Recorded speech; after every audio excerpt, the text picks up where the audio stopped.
প্রিয় ছাত্রছাত্রী, কেমন আছো? আশা করি সকলে ভালো আছো। আজকে চলে এসেছি তোমাদের কাছে একটা জিকে ক্লাস নিয়ে। তো চলো দেরি না করে শুরু করে দিই।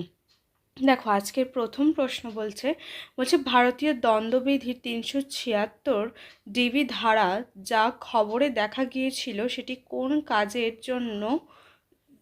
জন্য শাস্তির সঙ্গে যুক্ত? এটা শাস্তি হবে, কোন কাজের জন্য শাস্তির সঙ্গে যুক্ত? অপশান ১ ধর্ম সংক্রান্ত অপরাধ, অপশান ২ ১২ বছরের কম বয়সী নাবালিকাকে গণধর্ষণ, অপশান ৩ সম্পত্তির অপরাধমূলক অপব্যবহার এবং অপশান ৪ নির্বাচন সংক্রান্ত অপরাধ। তো এই প্রশ্নের সঠিক উত্তর হবে অপশান নাম্বার ২ ১২ বছরের কম বয়সী নাবালিকাকে গণধর্ষণ। অপশান নাম্বার ২ হলো এই প্রশ্নের সঠিক উত্তর। চলে যাচ্ছি পরবর্তী ২ নাম্বার প্রশ্নে। বলছে এশিয়ার কোন দেশ আনুষ্ঠানিকভাবে ই স্পোর্টসকে বহুক্রিয়া ইভেন্টের অংশ হিসেবে স্বীকৃতি দিয়েছে? Option ১ Sri Lanka, option ২ Bharat, option ৩ Bangladesh, option ৪ হচ্ছে চীন। তো এই প্রশ্নের সঠিক উত্তর হচ্ছে option number ২ Bharat. Option number ২ হলো এই প্রশ্নের সঠিক উত্তর। চলে যাচ্ছি পরবর্তী ৩ নাম্বার প্রশ্নে। বলছে ২০২৪ সালে কলকাতার আন্তর্জাতিক বইমেলার থিম কান্ট্রি নিচের কোন দেশটি? Option ১ France, option ২ Bangladesh, option ৩ Portugal, option ৪ হচ্ছে গ্রেট ব্রিটেন। তো এই প্রশ্নের সঠিক উত্তর হচ্ছে option number ৪ great Britain. Option number ৪ হলো এই প্রশ্নের সঠিক উত্তর। পরবর্তী প্রশ্ন বলছে পুলিৎজার পুরস্কার ২০২৩ কে জেতেন? অপশান ১ হচ্ছে মুক্তার খান, অপশান ২ দাঁড়িয়ে আছি, অপশান ৩ চান্নি আনন্দ এবং অপশান ৪ হচ্ছে বারবারা কিংসলবার।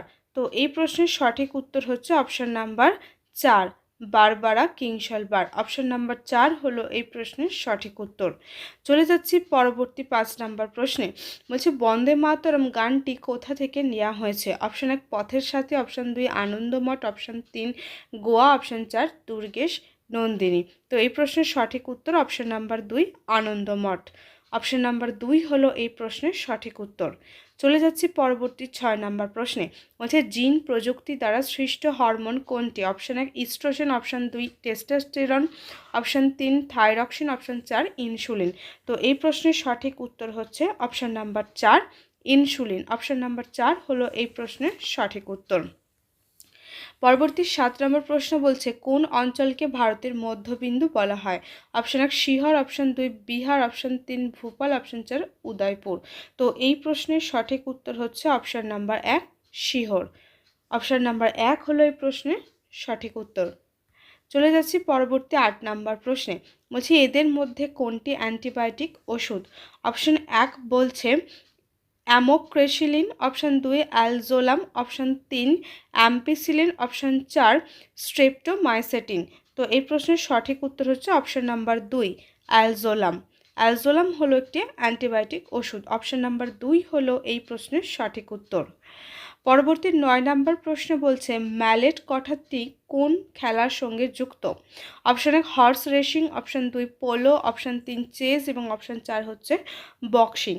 তো এই প্রশ্নের সঠিক উত্তর হচ্ছে অপশান নাম্বার ২ পোলো। ম্যালেট কথাটি যুক্ত হচ্ছে পোলো খেলার সঙ্গে। অপশান নাম্বার ২ হলো এই প্রশ্নের সঠিক উত্তর। পরবর্তী ১০ নম্বর প্রশ্ন বলছে ইউরোপের খেলার মাঠ কোন দেশকে বলা হয়? Option ১ New Zealand, option ২ Switzerland, option ৩ America, option ৪ Russia. তো এই প্রশ্নের সঠিক উত্তর হচ্ছে অপশান নাম্বার ২ সুইজারল্যান্ড। ইউরোপের খেলার মাঠ বলা হয় সুইজারল্যান্ডকে। অপশান নাম্বার ২ হলো এই প্রশ্নের সঠিক উত্তর। পরবর্তী ১১ নম্বর প্রশ্ন বলছে ভারতের বৃহত্তম লোকসভা কেন্দ্র কোথায় অবস্থিত? Option ১ Ladakh, option ২ Bhutan, option ৩ Delhi, option ৪ Kashmir. তো এই প্রশ্নের সঠিক উত্তর হচ্ছে অপশান নাম্বার ১ লাদাখে। লাদাখে ভারতের বৃহত্তম লোকসভা কেন্দ্র অবস্থিত। অপশান নাম্বার ১ হলো এই প্রশ্নের সঠিক উত্তর। পরবর্তী ১২ নম্বর প্রশ্ন বলছে বার কিসের একক? অপশান ১ বায়ুমণ্ডলীয় চাপ, অপশান ২ তাপমাত্রা, অপশান ৩ উষ্ণতা, অপশান ৪ হচ্ছে কার্যের। তো বার হচ্ছে কিসের একক? এই প্রশ্নের সঠিক উত্তর হচ্ছে অপশান নাম্বার ১ বায়ুমণ্ডলীয় চাপ। অপশান নাম্বার ১ হলো এই প্রশ্নের সঠিক উত্তর। পরবর্তী প্রশ্ন বলছে ইলেকট্রিক ল্যাম্প কে আবিষ্কার করেন? Option 1 Edward Jenner, option 2 Marconi, option 3 Robert Hooke, option 4 Edison. তো এই প্রশ্নের সঠিক উত্তর হচ্ছে option number 4 Edison. Option number 4 হলো এই প্রশ্নের সঠিক উত্তর। পরবর্তী 14 নম্বর প্রশ্ন বলছে রেয়ন কোন রাসায়নিক পদার্থ দিয়ে তৈরি? Option 1 pectin, option 2 amylase, option 3 cellulose এবং অপশন 4 হচ্ছে গ্লুকোজ। তো এই প্রশ্নের সঠিক উত্তর হচ্ছে অপশন নাম্বার 3 সেলুলোজ। রেয়ন হচ্ছে কি সেলুলোজ দিয়ে তৈরি। অপশন নাম্বার 3 হলো এই প্রশ্নের সঠিক উত্তর। চলে যাচ্ছি পরবর্তী 15 নম্বর প্রশ্নে। বলছে অষ্টাঙ্গিক মার্গ কোন ধর্মের অন্তর্গত? অপশন 1 বৌদ্ধ, অপশন 2 জৈন, অপশন 3 শৈব এবং অপশন 4 হচ্ছে কোনোটিই নয়। তো অষ্টাঙ্গিক মার্গ এটা কিন্তু যুক্ত রয়েছে বৌদ্ধ ধর্মের সঙ্গে। অপশন নাম্বার 1 হলো এই প্রশ্নের সঠিক উত্তর। চলে যাচ্ছি পরবর্তী 6 নম্বর প্রশ্নে। বলছে জাকাত করটি কাদের কাছ থেকে আদায় করা হতো? অপশন 1 ব্রাহ্মণ, অপশন 2 হিন্দু, অপশন 3 মুসলিম এবং অপশন 4 হচ্ছে বহিরাগতদের থেকে। তো জাকাত করটি আদায় করা হতো কিন্তু মুসলিমদের থেকে। অপশন নাম্বার 3 হলো এই প্রশ্নের সঠিক উত্তর। পরবর্তী 17 নম্বর প্রশ্ন বলছে কৃষ্ণদেব রায়ের রাজকবি কে ছিলেন? Option 1 Peddana, option 2 Someshwar, option 3 Umapatidhar, option 4 এদের কেউই নয়। তো এই প্রশ্নের সঠিক উত্তর হচ্ছে option number 1 Peddana. Option number 1 হলো এই প্রশ্নের সঠিক উত্তর। পরবর্তী 18 নম্বর প্রশ্ন বলছে বোগজ কই শিলালিপি কোথায় পাওয়া গেছে? অপশন 1 এশিয়া মাইনর, অপশন 2 রাওয়ালপিন্ডিতে, অপশন 3 বিহার এবং অপশন 4 অমরাবতী নদীর ধারে। তো এই প্রশ্নের সঠিক উত্তর হচ্ছে অপশন নাম্বার 1 এশিয়া মাইনর। পরবর্তী 19 নম্বর প্রশ্ন বলছে আজীবক মতবাদের প্রবর্তক কে ছিলেন? Option 1 Ghoshal, option 2 Buddhadeb, option 3 মহাবীর এবং অপশন 4 পার্শ্বনাথ। তো এই প্রশ্নের সঠিক উত্তর হচ্ছে অপশন নাম্বার 1 গোশাল। আজকে লাস্ট প্রশ্ন বলছে কি গজাদাওয়ানের যুদ্ধ কাদের মধ্যে হয়েছিল?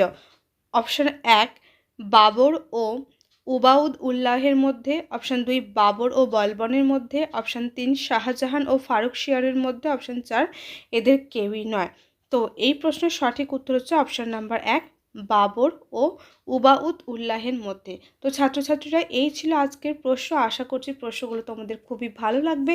যদি ভালো লেগে থাকে তাহলে অবশ্যই একটি লাইক করো এবং কমেন্টে জানিও তোমাদের ভিডিওটা কেমন লেগেছে। আর যারা এখনও পর্যন্ত আমার পালকুমার স্টাডি চ্যানেলটিকে সাবস্ক্রাইব করনি তারা অবশ্যই সাবস্ক্রাইব করে আমার পাশে থেকো। সকলের সাথে দেখা হচ্ছে নতুন কোনো ভিডিওতে। সকলে ভালো থেকো, সুস্থ থেকো। ধন্যবাদ।